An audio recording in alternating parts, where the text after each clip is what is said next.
दोस्तों आज की बॉक्स ऑफिस कलेक्शन रिपोर्ट बहुत ही ज़्यादा खास है क्योंकि आज भूल भुलैया 3 और सिंघम अगेन को पूरे 4 हफ्ते कंप्लीट हो चुके थिएटर में। और 4 हफ्तों में इनकी क्या क्या कमाई रही और कैसे कैसे इन्होंने प्रोग्रेस करी उसके बारे में पूरा डिटेल में मैं आपको बताने वाला हूं। लेकिन उससे पहले मैं आपको बताऊंगा, पिछले हफ्ते मैंने आपको बताया था कि बेशक इन मूवी ने 300 करोड़ रुपये से ऊपर पैसा कमा लिया है दोनों मूवीज़ ने, लेकिन ये बहुत ही कम इसकी उम्मीद है कि ये मूवी 50 दिन थिएटर में बिताए और ऐसा ही हो रहा है। तो इन सब चीज़ों के बारे में मैं आपको डिटेल में बताने वाला हूँ। सबसे पहले बात करते हैं भूल भुलैया 3 और सिंघम अगेन के 28वें दिन के बारे में। 28वें दिन में सिंघम अगेन ने कमाए सिर्फ 53 लाख रुपए और ऐसा पिछले कई दिनों से देखा जा रहा है कि सिंघम अगेन का जो कलेक्शन है वो 1 करोड़ रुपए से नीचे ही जा रहा है। मंडे से लेके फ्राइडे आ गया, अभी तक यही हाल है सिंघम अगेन के। और बात करें भूल भुलैया 3 की, तो भूल भुलैया 3 का जो कलेक्शन रहा 28वें दिन का वो 92 लाख रुपए था। और आपको बताना चाहता हूँ 28वां दिन सबसे लोएस्ट कलेक्शन था भूल भुलैया 3 का। मतलब ऐसा पहली बार हुआ था कि भूल भुलैया 3 का कलेक्शन 1 करोड़ रुपए से नीचे गया हो, जबकि सिंघम अगेन के केस में ऐसा था कि 22वें दिन उनका कलेक्शन 1 करोड़ रुपए से नीचे चला गया था। अब ओवरऑल टोटल कलेक्शन की बात करें तो भूल भुलैया 3 का जो टोटल डोमेस्टिक कलेक्शन हो चुका है 251 करोड़ रुपए हो चुका है। ग्रोस कलेक्शन की बात करें तो वो 299 करोड़ रुपए हो चुका है। आज ये 300 करोड़ रुपए का ग्रोस कलेक्शन कर लेगी भारत में।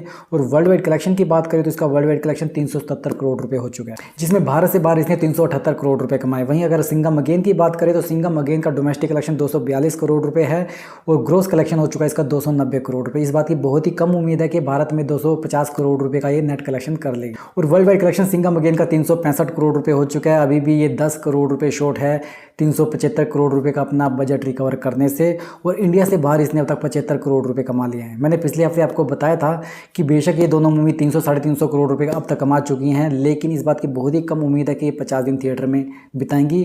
और सिंघम अगेन के केस में तो बिल्कुल होता दिख रहा है क्योंकि इसका जो कलेक्शन है लगातार गिरता जा रहा है। भूल भुलैया 3 जिसको सिंघम अगेन से कम स्क्रीन काउंट मिले थे, सिर्फ 3000 स्क्रीन काउंट पे इसको रिलीज़ किया गया था। उसके बाद में साथ में सिंघम अगेन को 3.5 से 4000 स्क्रीन काउंट मिले थे, लेकिन उसके कुछ दिनों के बाद में 5-6 दिनों के बाद में कंसिस्टेंसी से भूल भुलैया 3 का हर रोज डेली का जो कलेक्शन है वो सिंघम अगेन के डेली के कलेक्शन से ज़्यादा ही बैठ रहा है। जिसकी वजह से यह कि पहले हफ्ते में बेशक सिंघम अगेन का कलेक्शन भूल भुलैया 3 से ज़्यादा था, लेकिन दूसरे हफ्ते, तीसरे हफ्ते और चौथे हफ्ते में भूल भुलैया 3 का जो कलेक्शन है सिंघम अगेन से ज़्यादा हो गया। लेकिन इन दोनों मूवीज़ के कलेक्शन में लगातार गिरावट हो रही है। पहले वीक में जहाँ भूल भुलैया 3 ने 158 करोड़ रुपये कमाए थे, वहाँ पर दूसरे हफ्ते में सिर्फ 58 करोड़ रुपये कमाए हैं। तीसरे हफ्ते में वो कलेक्शन सिर्फ 23 करोड़ रह गया और चौथा हफ्ता अभी कंप्लीट हुआ है जो कल, उसमें इसने सिर्फ 11 करोड़ रुपए कमाए हैं। सिंघम अगेन के हाल इससे भी ज़्यादा खराब है। सिंघम अगेन ने पहले हफ्ते में 173 करोड़ रुपए कमाए थे, दूसरे हफ्ते में सिर्फ 47 करोड़ रुपए कमाए और तीसरे हफ्ते में सिर्फ 15 करोड़ रुपए। और चौथे हफ्ते की बात करें जो कल खत्म हुआ है उसमें इसने सिर्फ 6 करोड़ रुपए कमाए हैं।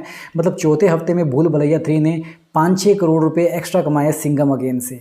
ये बहुत बड़ा अमाउंट है 4th वीक के हिसाब से। और जैसा कि मैंने आपको पहले भी बताया 4 और 5 दिसंबर को 2 बड़ी मूवीज़ रिलीज़ हो रही हैं, पुष्पा द राइज और साथ में विकी कौशल की छावा, जिनके बाद में इन दोनों मूवीज़ के स्क्रीन काउंट कम हो जाएंगे। और मुझे लगता है सिंघम अगेन थिएटर से लगभग 90% इसके शोज़ रिड्यूस हो जाएंगे और उसके भूल भुलैया 3 के शायद 80% शोज़ रिड्यूस होंगे। उसके बाद में इनके कलेक्शन में काफ़ी ज़्यादा गिरावट देखने को मिल रही है। तो मुझे लगता है सिंघम अगेन रोहित शेट्टी और अजय देवगन के कोलैब्स की, जिसके पहले 2 पार्ट ज़बरदस्त हिट गए थे, लेकिन तीसरा पार्ट इस मूवी का फ्लॉप होता दिखाई दे रहा है क्योंकि हिट होने के लिए इसको कम से कम 420-430 करोड़ रुपए कमाने होंगे और सुपर हिट होने के लिए इसको कम से कम 470 करोड़ रुपए कमाने होंगे। लेकिन जैसा कि आप जानते हो सिंघम अगेन का जो डेली कलेक्शन है वो लाखों रुपए में जा रहा है, तो उस हिसाब से देखा जाए 400 करोड़ रुपए तो दूर की बात है, अगर ये 375 करोड़ रुपए भी कमा ले तो एटलीस्ट ये फ्लॉप होने से बच जाए।